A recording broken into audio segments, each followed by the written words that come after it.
Baik, selamat datang dalam channel Kuliah Daring. Kembali bersama saya Dudi Iman Hartono. Oke, kali ini saya akan membincangkan tentang typography atau tipografi. Sesi ini menjadi bagian dari kelas Copywriting and Creative Art.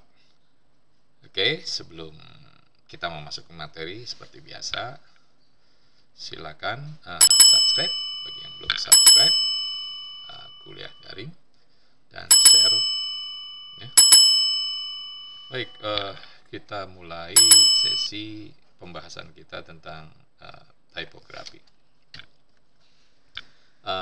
Tipografi atau tipografi merupakan sebuah ilmu ya, berkaitan dengan bagaimana kita menata huruf atau aksara untuk kepentingan publikasi visual, baik cetak maupun non cetak ya, artinya baik cetak maupun video. Nah, dalam sebuah desain grafis, dalam sebuah desain, tipografi menjadi salah satu elemen desain yang mempengaruhi dan dipengaruhi oleh elemen desain yang lainnya. Jadi dalam sebuah desain ada elemen-elemen lain selain tipografi, seperti halnya warna, shape atau bidang barangkali. Kemudian ada image gitu. Nah, keberhasilan sebuah karya desain secara keseluruhan ini sangat ditentukan oleh jalinan kolaboratif, pengaruh antara berbagai macam elemen. Salah satunya adalah tipografi. Ya. Oke, dalam sebuah tipografi ada yang disebut typeface atau kita mengenalnya sebagai font. Ya. Banyak bertebaran website yang memberikan font yang gratis, yang no copyright gitu, yang kita bisa gunakan untuk kepentingan individu, untuk presentasi dan sebagainya. Tapi dalam kaitannya untuk kepentingan pembuatan desain grafis komersial, ya sebaiknya menggunakan font atau typeface yang berbayar gitu. Banyak jenisnya.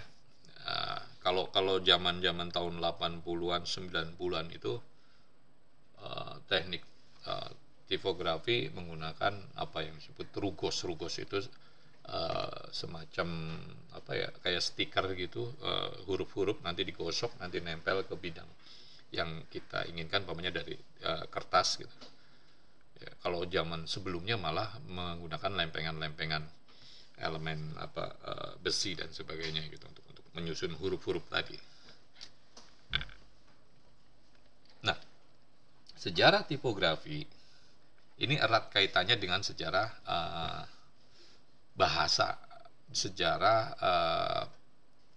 tulisan. Tipografi berkaitan juga dengan sistem tanda gitu. Jadi kalau pada masa-masa awal sebuah tanda ya, tipografinya menggunakan tanda-tanda berkaitan dengan objek yang diwakilinya gitu. Burung dengan gambar burung dan sebagainya. Meskipun gambar itu tidak benar-benar menyerupai objeknya.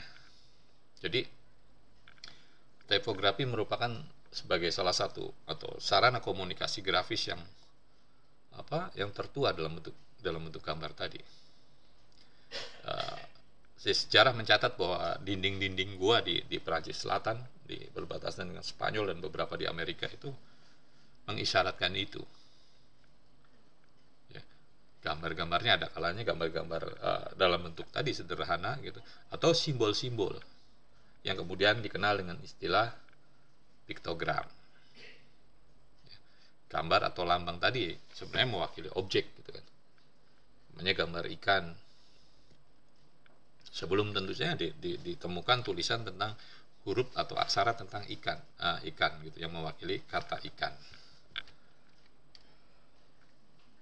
Nah, abad 1000 sebelum Masehi, orang Yunani mulai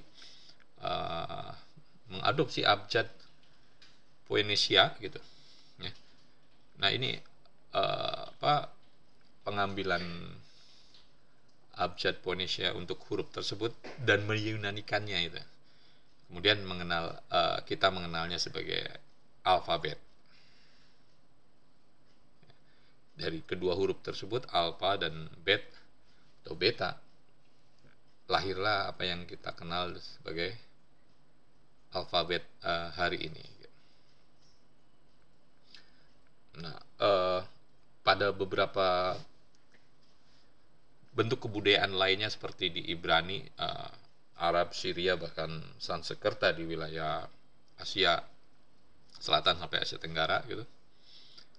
Ini memberikan pengaruh pada pembentukan huruf-huruf yang kemudian kita kenal sebagai alfabet atau abjad gitu. A, B, C, D sampai Z.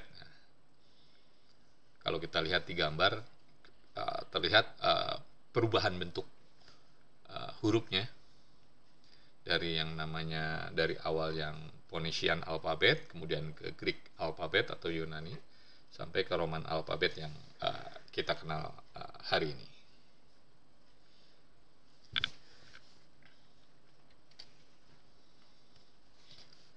Iya, penggunaan huruf alfabet Roma atau Romawi berkaitan dengan pengaruh kekuasaan Imperium Romawi sendiri di abad 8 sebelum Masehi gitu.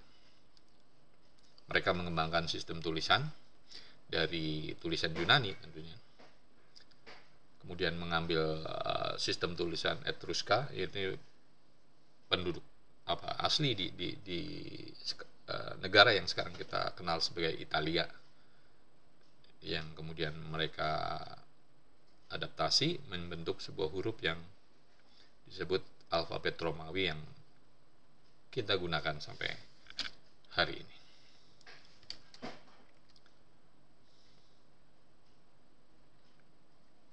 Nah, pada seni modern abad ke-20 ya, muncul kecenderungan tipografi baru dengan ciri-ciri pada penggunaan pada tata letak yang taksimetri. Kemudian ada penggunaan model huruf sans serif yang lebih banyak digunakan gitu, yang meluas.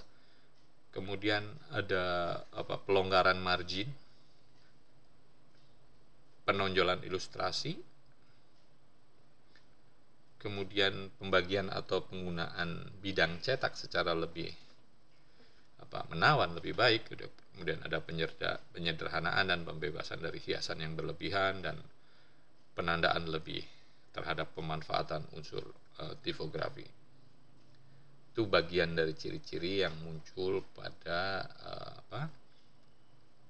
desain poster atau desain grafis pada seni modern di abad 20-an.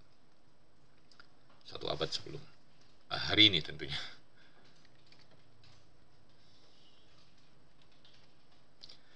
Oke, pada typeface, Roy Paul Nelson membagi bentuk huruf ke dalam 6 golongan. Yang pertama, Old Style Roman, Roman gaya lama, Old Style Roman. Ya, bentuk hurufnya tentunya bertolak dari aksara Roman permulaan, yang bisa dilihat pada ukiran tiang-tiang di kota Roma sebagai bentuk penghormatan pada kaisar di imperium mereka di sana, Kaisar Trajan. Konon Roman jenis ini merupakan yang terindah dari semua huruf Latin dan yang paling mudah terbaca. Nah, dua keluarga huruf dari sekian banyak yang tergolong Roman gaya lama adalah Kaslon dan Garamon. Ini yang lumayan familiar ya, Garamon, Kaslon gitu. Yang banyak digunakan ketika kita menulis di Microsoft Word. Kemudian ada roman modern yang paling terkenal, salah satunya adalah Bodoni gitu ya. Ini bagian dari bentuk modern romance. Kemudian ada roman peralihan atau transition transitional romance gitu. Ini kita bisa lihat pada font Baskerville ya, yang menampilkan jenis font yang lebih ramping, lebih ringan gitu. Kemudian pada Ditto Times Roman juga bisa kita lihat termasuk pada bentuk roman peralihan.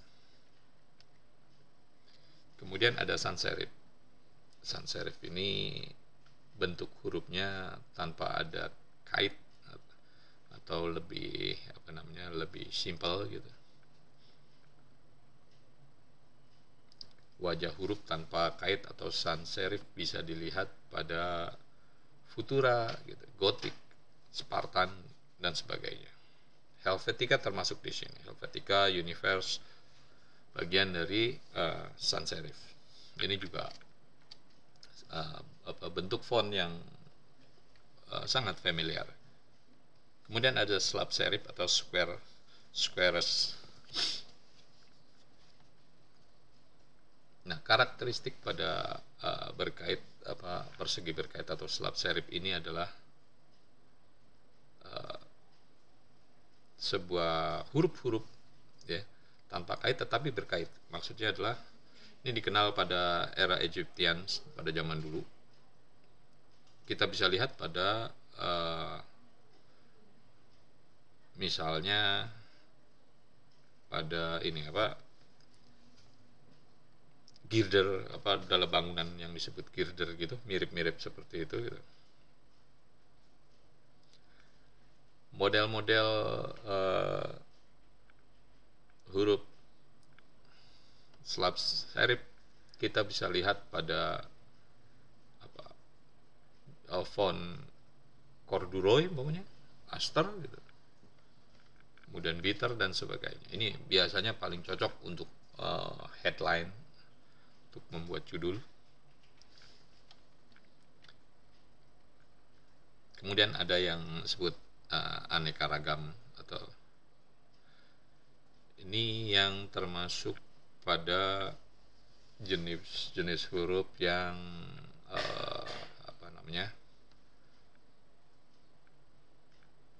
handwriting ya gitu. Seperti Cooper Black dan sebagainya.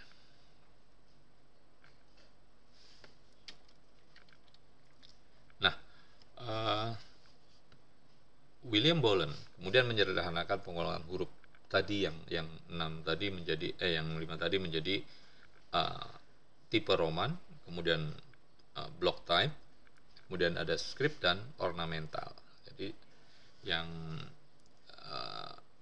sebelumnya itu disederhanakan oleh William Bolen menjadi 4 bentuk saja. Nah, dalam pembuatan atau dalam pemilihan sebuah bentuk huruf atau tipografi ada 4 prinsip pokok yang utama. Yang pertama aja adalah legibility, kualitas huruf yang membuat huruf dapat terbaca jelas gitu. Ya. Jadi boleh saja kita mengedepankan citra artistik, tapi sebuah huruf harus dapat dibaca dengan jelas. Kemudian readability atau penggunaan huruf dengan memperlihatkan hubungan huruf dengan huruf sehingga mudah dibaca gitu. Ya, jadi ini terkait juga bagaimana kita menggunakan titik koma atau strip gitu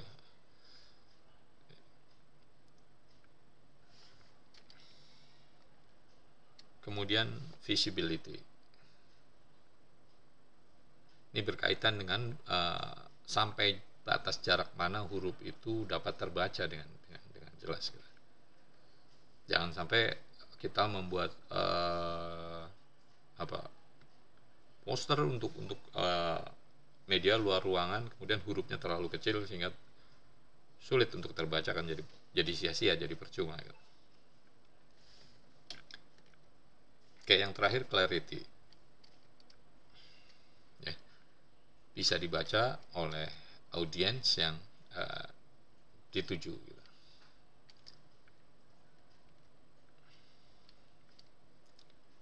Oke, tipografi menurut Leslie Baker memiliki 3 sifat utama. Yang pertama adalah sebagai teks.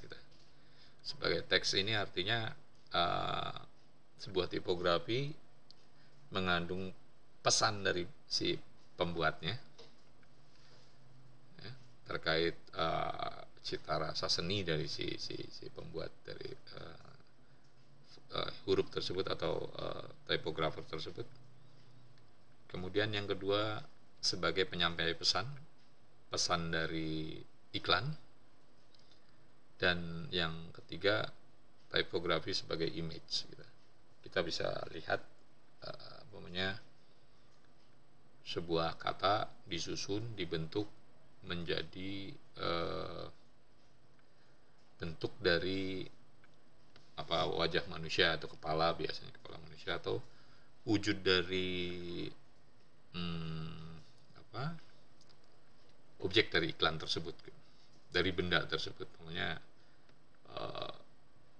burger dan sebagainya dibentuk dengan bermacam-macam tulisan. Nah,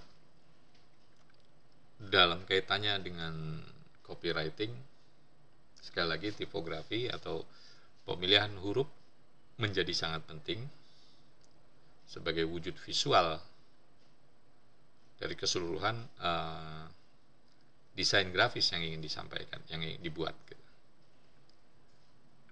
Seandainya kalau kita kemudian memiliki kata-kata yang kuat, tagline yang kuat dalam sebuah copywriting, tapi kemudian disusun dengan menggunakan huruf yang kurang pas, ya akan lain jadinya. Umpamanya dari tingkat keterbacaannya dan sebagainya. Ini juga terkait dengan audiens yang disasar atau yang dituju oleh si produsen iklan. Pemilihan tipografi juga harus dikaitkan dengan audiens tersebut, dan tentu saja filosofi dari brand yang kita wakili. Oke ya, itu saja penjelasan singkat saya tentang penggunaan tipografi dalam copywriting. Baik, terima kasih telah mengikuti perkuliahan kuliah daring. Sampai jumpa pada sesi yang lainnya.